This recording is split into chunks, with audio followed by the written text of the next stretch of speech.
India, in terms of sales, is number 3 in the world, and I'm talking about e-commerce specifically. In terms of number of shoppers, it's number 2. There are more than or close to 270 to 280 million shoppers in India today. Over 85% of our trade or retail is actually unorganized. This number is less than 25% in China, less than 5% in the US.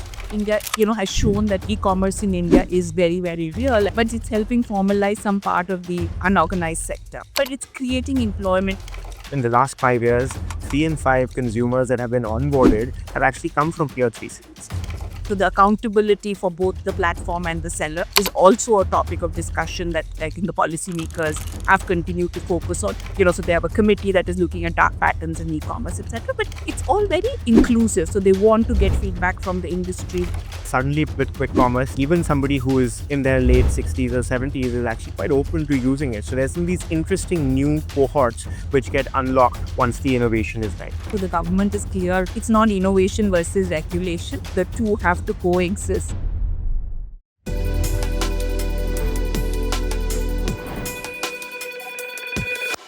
This series is supported by Flipkart.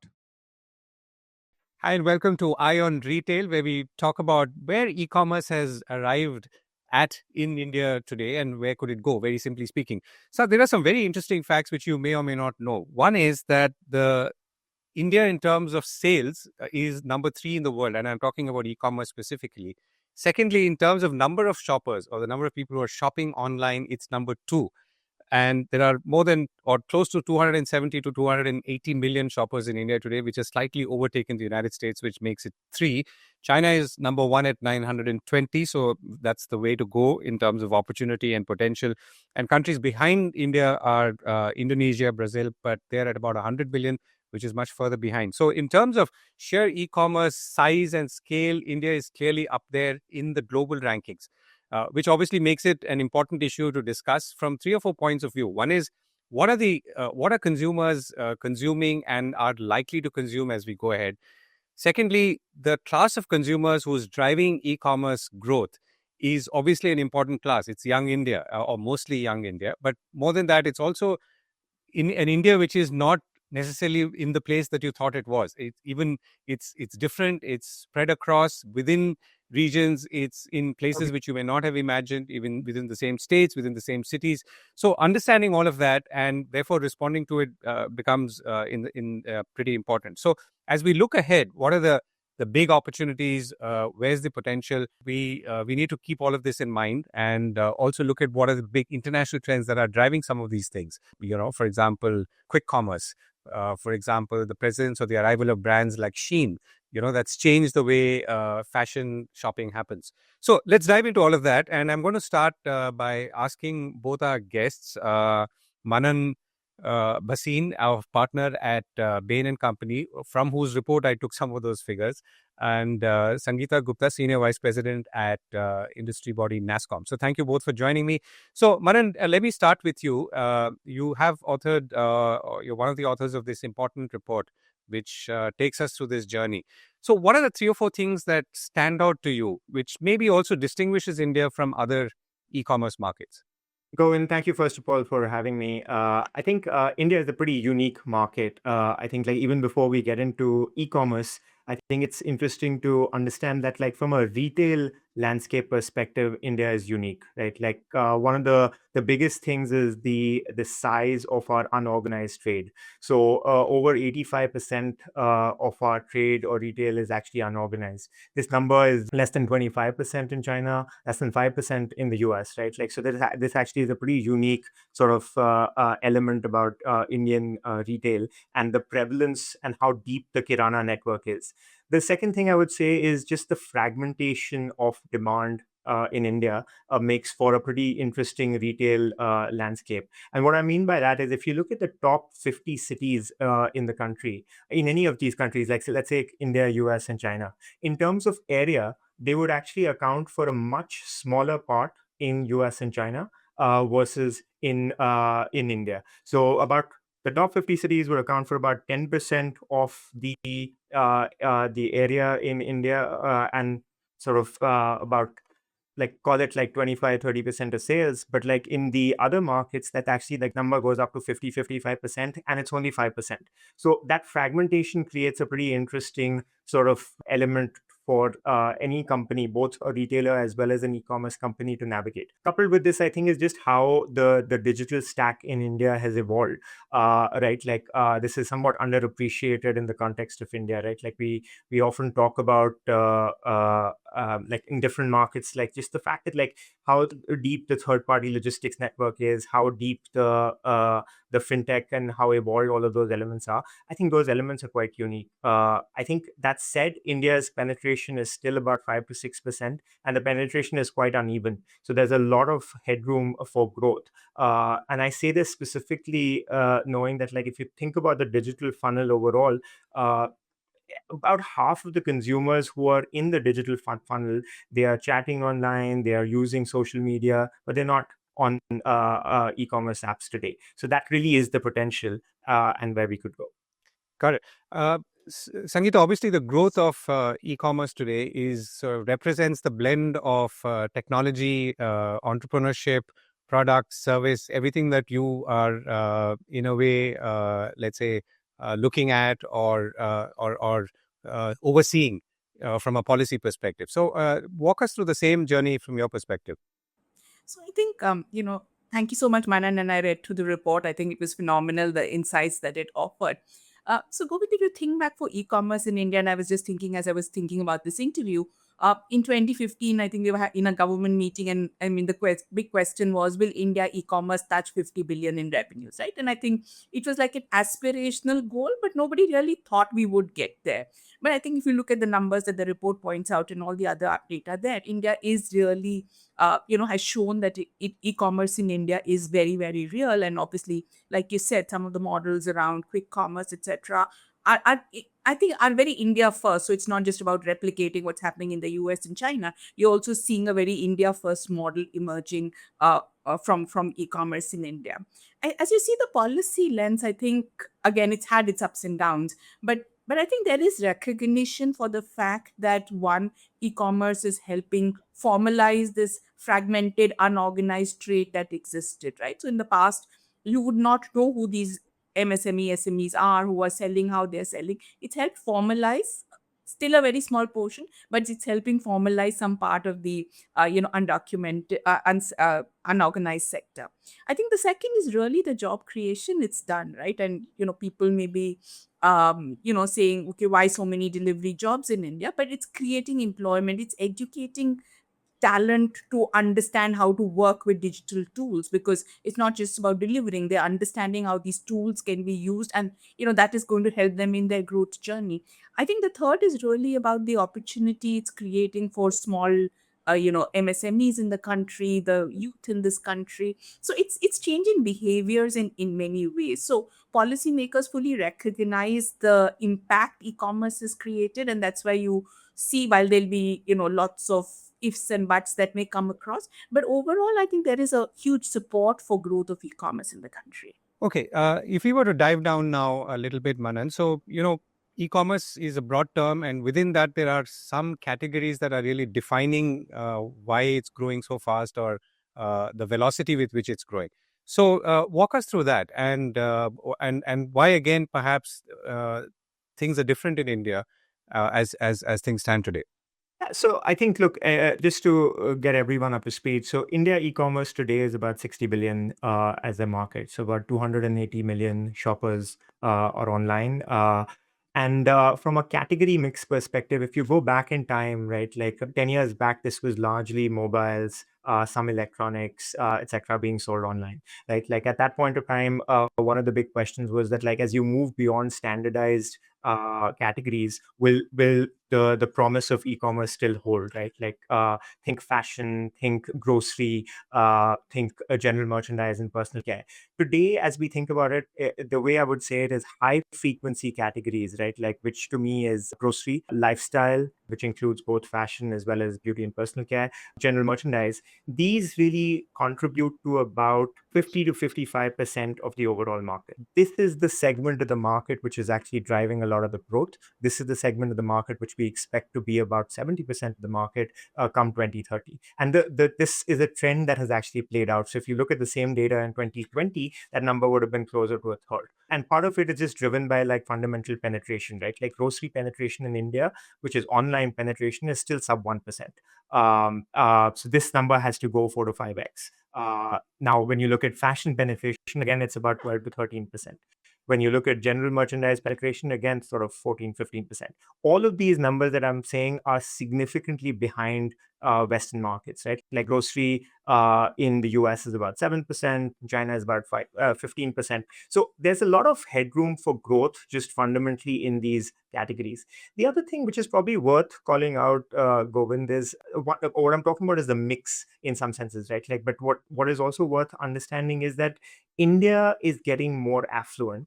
And as India gets more and more affluent, we see typically as any country gets more affluent, like it unlocks discretionary spending. So you're the first frontier is somewhat grocery, but only then are you going to start spending on like more fashion, more electronics, more of that, right? Like, and what is very very clear is India's youth today is incredibly aspirational, right? Like, so they desire all of those, and a combination of this is going to kind of change the makeup or mix of the e-commerce landscape. I think part of this is also fueled by the channels. Grocery, in my opinion, was somewhat the final frontier, and there's more work to be done in all of the other categories as well. But like for long, we've just struggled to find a model that works for grocery, and to some extent, quick commerce has today changed that, right? Like, and I think it has fueled a lot of grocery penetration in the country. Right. So you've talked about discretionary spending and the rise in it being a tipping point or a series of tipping points. And you've said that, for example, 2 points from your report, which I found interesting. One is the larger figure, which is $3,500 to $4,000 per capita. But the important thing is there are many parts of India which already see that level of per capita and therefore are showing the signs of consumption or retail e-commerce consumption. And I think just to bring this to life for the audience, what we've typically seen is that there are 3 or 4 big unlocks when it comes to or inflection points, if I can call it that, when you think about like e-retail penetration or spend per capita. Now, number one of this is the data access or access to affordable data, right? Like now, this is what happened courtesy Geo back in 2017, 2018. And if you look between 2015 and 2023, data prices crashed by 95%, making internet almost ubiquitous, right? Like, and at 3.5x increase that we saw in the online penetration, that's what flows down, right? Like, I mean, that's what creates the top of the funnel. The second, in my opinion, is logistics. And do you actually have like a deep enough network, a supply chain network, as well as low cost per shipment, right? Like, and both of those have actually happened in the context of India. Third is affordability via sort of like fintech instruments like buy now, pay later, EMIs, etc., which just kind of like increase the pool or increase the set of people that you can target. Fourth is the rise of digital ecosystems, right? Like, because that just implies that it can facilitate better customer reach, more engagement, and so on. And then finally is affluence. So in my opinion, 4 out of these 5 factors have actually checked out in India. The one missing one is affluence, right? Like, and as we see that this, when we looked at different markets, when you were hitting the $4,000 or 3,500 to 4,000 GDP per capita, that's when you start seeing a bit of an unlock in discretionary spending. In pockets of the country where we actually see it, or where we see GDP per capita being much higher than that, like take cities like Bombay, take cities like Delhi, Bangalore, etc., you're already seeing significantly higher number and spend from these consumers. Right. And Sangeeta, can I? Yeah, go ahead. Your point, honey, I can just add a point to the Please, please. points Manan raised, right? I think, the whole entrepreneurship ecosystem in India, right? So whether it's in e-commerce in India, whether it's in fintech in India, whether it's in logistics in India, you add technology because we like whether it's personalization tools, AI tools that are now being used. I think the entrepreneurial ecosystem has been also a great unlock for e-commerce in India. So I just wanted to add that point to Manan's list of unlocks for India. That's a terrific build because I actually think that if you look at the e-commerce stack, right, like it has elements like logistics, it has elements like fintech, and all these enabling forces, which we don't necessarily give enough credit for. But like though each of those is actually quite deep. So when I speak to my counterparts in Western markets, they're actually quite surprised by how deep and well developed our broader digital ecosystem is. I think the government also needs to be given credit here because if you think of like the whole digital tech stack that they've built, right, like things like Aadhaar, identity, etc. Some of these elements have also helped in onboarding sellers faster and so on, right? Like so, those elements are also go hand in glove with this. Right. And Sangeeta, to come back to you, I think, entrepreneurship is obviously at the foundation of this, and NASSCOM is joined in the hip with the entrepreneurial ecosystem when it comes to both product and service and the technology ecosystem. But my question really is that, this has also evolved as we are seeing, or evolving as we're seeing. So the first generation of entrepreneurs, which maybe barely a decade and a half ago, were, let's say, setting up the original platforms.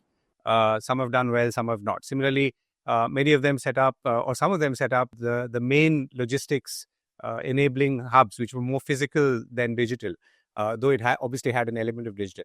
So where are you seeing the innovation happening within this ecosystem? Or rather, what are the newer generation of entrepreneurs who are feeding into the e-commerce system doing? So it's a great question, Govind, and I think, like you rightly said, right, the first generation was about the big platforms and building out the entire ecosystem, and I think they've done a phenomenal job to leverage India where it is. I think as we are seeing the ecosystem today, it's first I think is about technology tools that are enabling it. So if it's about social commerce, it's about AI enabled technologies, which will say how do you enable voice shopping to happen.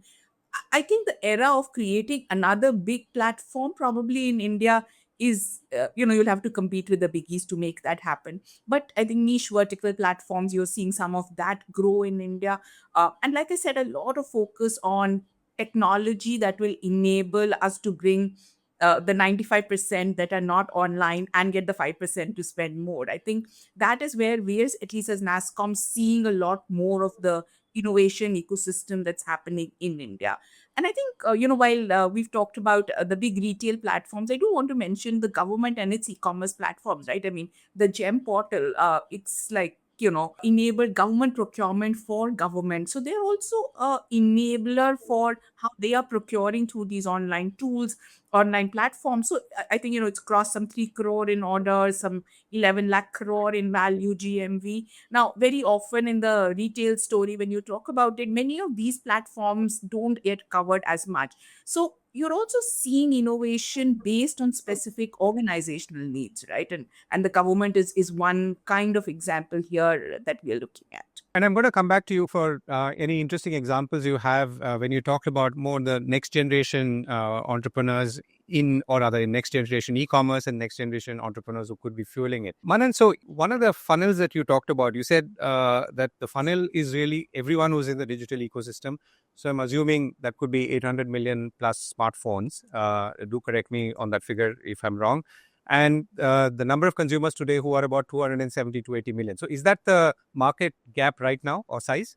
I would say so. I think I mean, over a period of time, you would expect the number of people who have smartphones to also increase. But the first frontier is very much everybody who's in the digital funnel, right? Like, so the 270 to 80 million number, by the way, Govind, that you've quoted is the people who have transacted in the last 1 year. Sure. The total number of people who have ever flirted with e-commerce might actually be higher than that. But what you want to do is ensure that everybody who's doing a service transaction online, which could be UPI, could be like booking a cab, IRCTC, and you want to just ensure that like most of those are also actually shopping online. Above that is actually those who are using social media and chat, etc. And if you look at the latest numbers from YouTube, Instagram, etc., they are clocking over 600 million. right? Like specifically YouTube. So I think like that in itself should give you a sense of like what that gap is. I would also say that like the next wave of consumers may require different things versus what the consumers of today required, right? Like and I can tell you for a fact that platforms spend a lot of time thinking about like how do they actually acquire the next 100 million or the next 200 million consumers and bring them into the fold of e-commerce. And some of the innovations that have happened in the past will continue to help, but there may be requirements for even more. Just to give you some examples, so voice and vernacular search is has been incredibly important to sort of like penetrate beyond kind of the English Hindi speaking consumers, right? Like similarly, image search became incredibly important in the last 18 months or so. And there are many more such, right? Like I mean, there was a time when, like, as you went deeper into India, like consumers did not have storage space for an app, right? Like so go back to the time when you were actually deleting some apps from your phone just to accommodate certain others, and these companies came up with light apps, right? Like sort of a Flipkart Lite, for example, right? Like just with the intention that like it is actually able to catch this consumer. So more such innovation will need to be done. I think the fact that like a lot of them are actually using video content today via YouTube, Instagram, and also chatting is an incredible source of inspiration, and like indicates that many of these could in fact be converted to commerce shopping. Right. So you're saying two questions here very quickly. You're saying that 270 to 280 million people shopped online for something, some product or service in the last year. So could these people shop for more if they found what they were looking for, and therefore are they not finding what they were looking for? That's one. Second is those, I mean, is are these two connected? For example, there are people who have, let's say, the disposable income, but Yeah. and maybe are part of the funnel and yet are not shopping. So is there something that stops them? Great question. I think what you'll find is that there are many consumers who are very comfortable shopping for a particular category, but not all categories. Right? Like, so you may be somebody who is buying a mobile phone online, or you're buying a large television because you've got the right sort of like deals, or you got the right kind of like exactly what you're looking for, and kind of like bringing that device home was not was much more convenient via the e-commerce channel. But there are many other, and but some of these consumers have not actually tried fashion.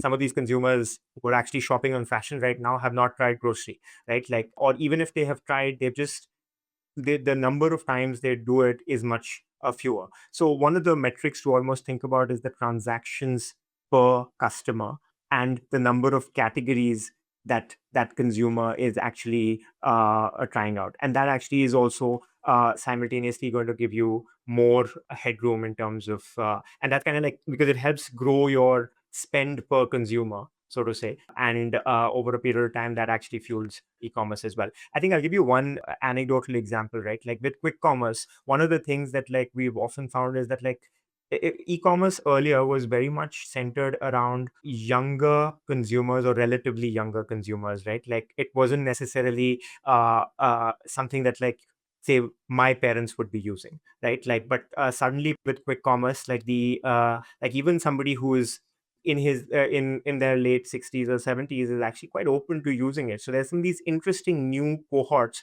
which get unlocked once the innovation is right. Okay, Sangeeta, how are you seeing this from your point of view? So we're looking ahead now and saying that okay, here is the funnel, here is the opportunity. Of course, some of this is linked to behavior, as Manan said. You know, I may buy a 55-inch screen television, but I may not buy a pair of jeans because I would like to go and try that pair of jeans out, or vice versa. So, what else are you seeing from a policy landscape in terms of expanding this market as we know it? So I think from a, I think the first point is really from a behavior perspective, it varies by individuals, right? And convenience will be a big part of that behavior. So clearly, I think e-commerce platforms are going to use these metrics to see how to drive greater consumption. I think from a policy perspective, there are three or four perspectives, right? One is ensure that this is much more broad based, right? It is not only restricted to urban towns, which is what the data is currently showing. So, how do you make sure that the same access is available across all of India and not restricted? So, that's one priority.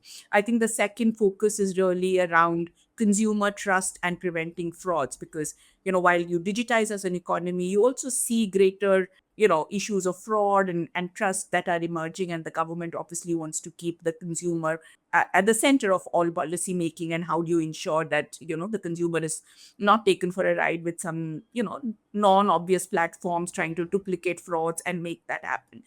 So I think that's the second. So the accountability for both the platform and the seller is also a topic of discussion that I think the policymakers have continued to focus on, including things like dark patterns. And so they have a committee that is looking at dark patterns in e-commerce, etc. But it's all very inclusive. So they want to get feedback from the industry. They want to discuss this, and then of course think about what policy ways to address that.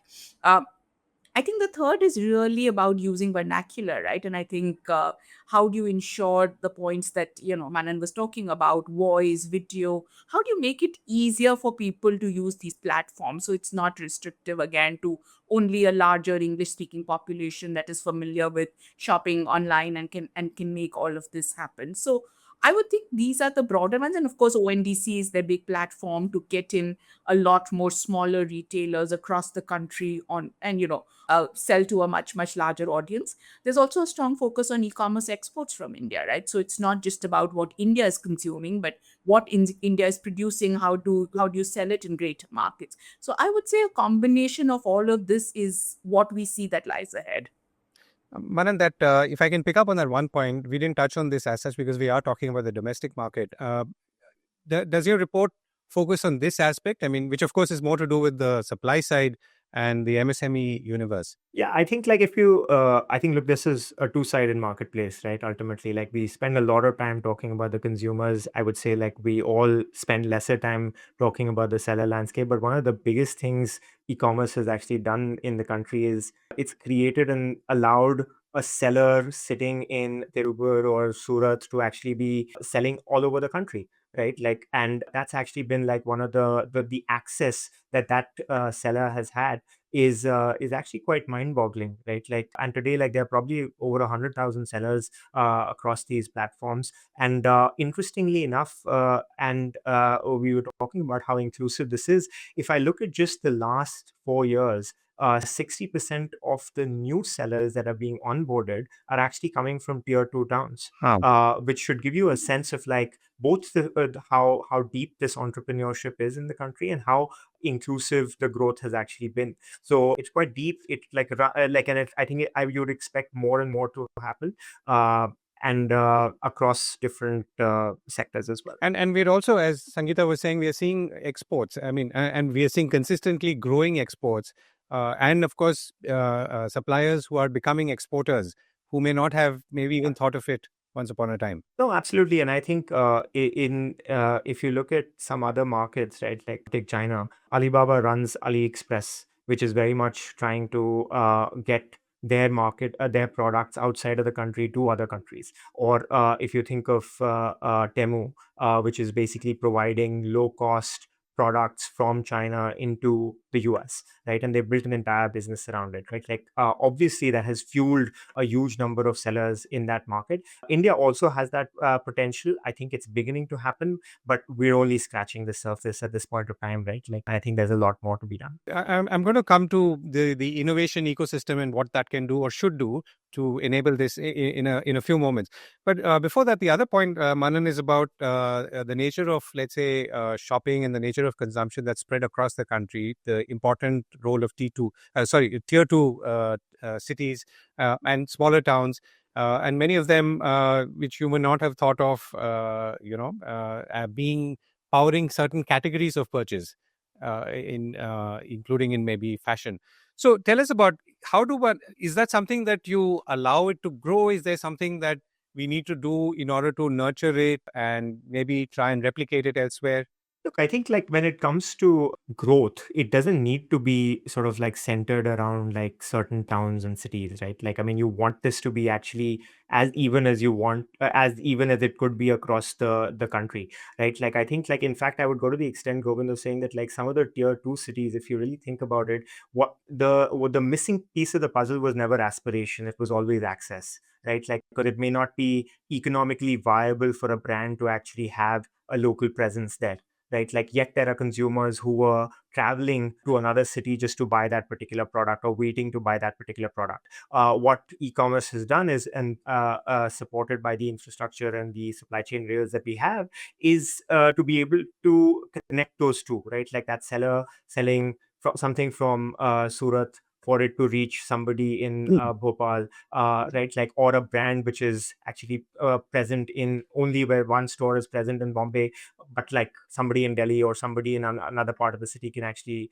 another part of the country can absolutely enjoy.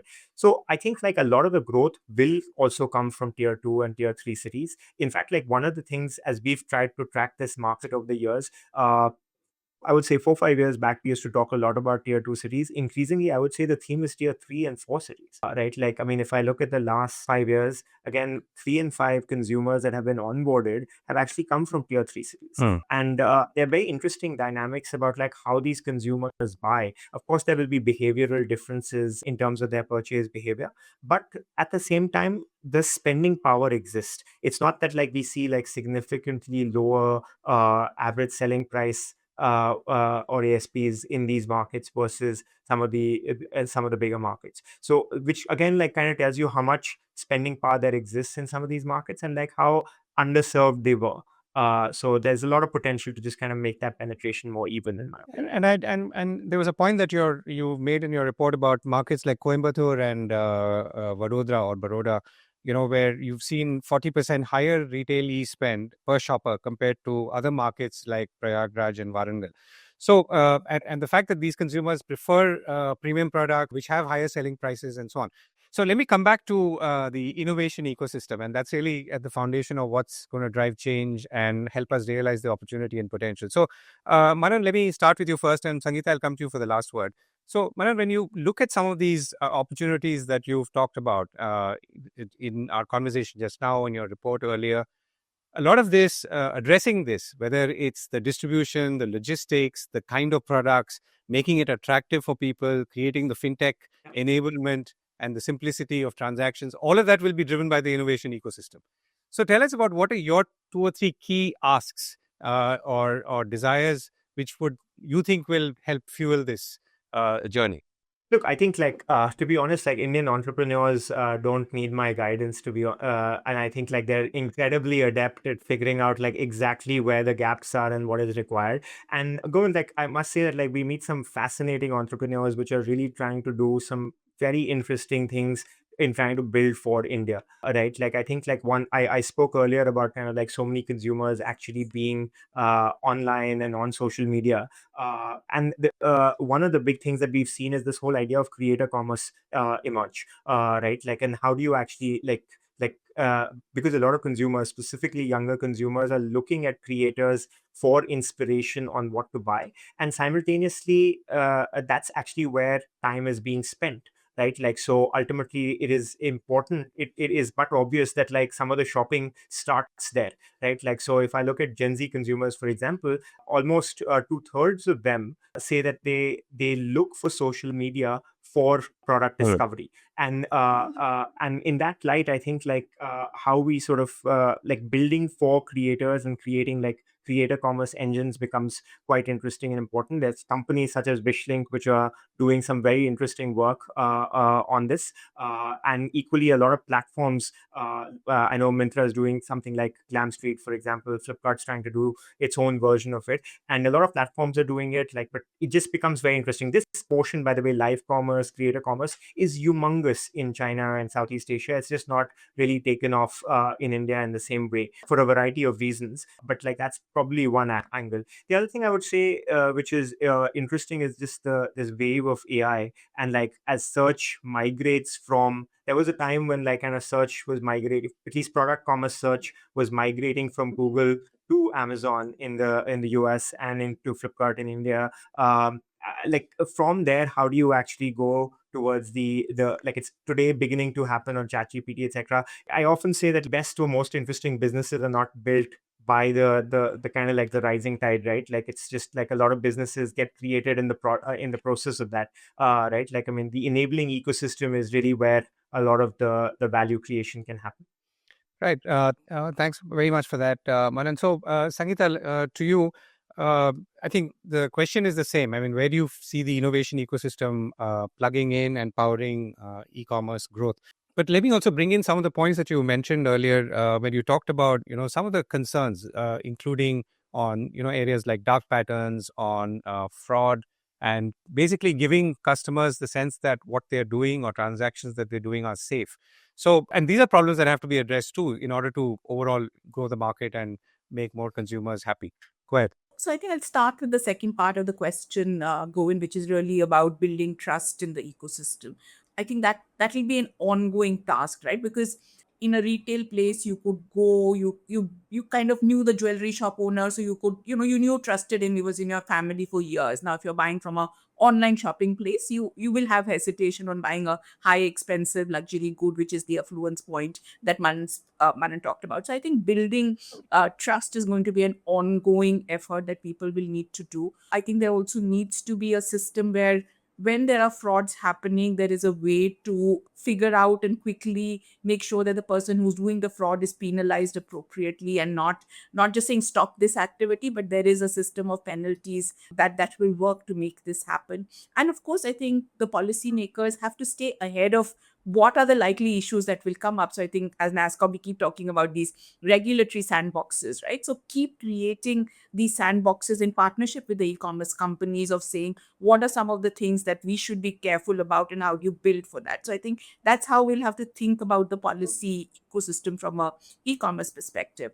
But I think to the first part of the question on what really lies ahead for the innovation ecosystem, I think Manan covered the whole creator economy point, and I think the Adobe CEO who was in India recently also talked about, the future unicorns are going to be the creators and not necessarily, the past type of unicorn. So clearly, I think that's a big, big opportunity that India has. I think the second is really, how do you see some of the more established retail organizations, and I'm talking more traditional retail, partner with the innovation ecosystem in India, right? Because today it is more about I'll build my own and whether I succeed or fail, that's my journey. But I think in India, there's a lot of, I mean, it's changing. And we have one of the big fashion houses who's working with us on saying, I want to build the agentic AI solutions for my business, but I want to do it quietly. I don't want to talk about it. How do you drive that whole collaboration ecosystem? Because again, if e-commerce and retail has to succeed, you need all the players to come together. So I would put those two as my top priority. I was going to say, I think Sangeeta mentioned this about this idea of like NASSCOM and policymakers working with the e-commerce platforms. I think that's actually incredibly important because we absolutely need the right checks and balances. But at the same time, we absolutely want to ensure that we are delivering the best proposition and the best world class and ideally built for India proposition for the consumers in India, right? So just to ensure that like the consumers get it, and at the same time like the sellers and the other legs of the ecosystem also absolutely get it, just kind of working hand in glove becomes incredibly important, and I know that happens already. So I think that just must continue. I think that's something we see from an AI perspective. Also, the government is clear it's not innovation versus regulation. I think the two have to coexist, and we are not really going on the regulatory side like you and others have done. So I think it's the same, here. Thank you, Manan, and thank you very much, Sangeeta, for sharing your thoughts. This was a discussion on Eye on Retail. We wanted to explore where we've come in the journey in the e-commerce journey, and more importantly, where we are going ahead, wherein lie the opportunities and some challenges and what we need to work on. And if all of this can be powered by India's ever alive innovation ecosystem and the entrepreneurs who drive it. Thank you both for joining me. Thank you so much, Gobind. Thank you.